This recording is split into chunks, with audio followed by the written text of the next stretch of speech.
Manchester সিটির ব্যর্থতার ধারা যেন শেষই হয় না। একের পর এক ম্যাচে হতাশ করতে থাকা দলটি আজ চ্যাম্পিয়ন্স লিগে হারল জুভেন্টাসের কাছে। তুরিনে পেপ গার্দিওলার দল হেরেছে 2-0 গোলে। জুভেন্টাসের জয়ে গোল দুটি করেন দুসান ভ্লেউইচ ও ওয়েস্টার্ন ম্যাককেনিয়ে। এই হারে সিটির চ্যাম্পিয়ন্স লিগের যাত্রাটা আরও কঠিন হয়ে গেল।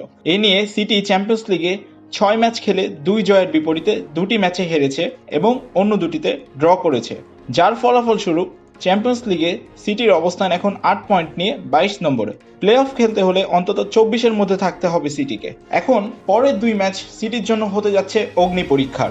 সেই ম্যাচগুলোতে ব্যর্থ হলে প্রথম রাউন্ডেই শেষ হয়ে যেতে পারে সিটির শিরোপা স্বপ্ন। অন্যদিকে এই জয় জুভেন্টাসকে নিয়ে এসেছে 14 নম্বরে। 6 ম্যাচের 3টিতে জিতেছে তারা। একই রাতের অন্য ম্যাচে মনাকোকে 3-0 গোলে উড়িয়ে দিয়েছে আর্সেনাল। এই জয়ের পর তালিকার 3-এ উঠে এসেছে গানাররা। 6 ম্যাচে তাদের পয়েন্ট 13।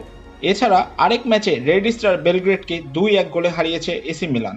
12 পয়েন্ট নিয়ে 12 নম্বরে আছে মিলান।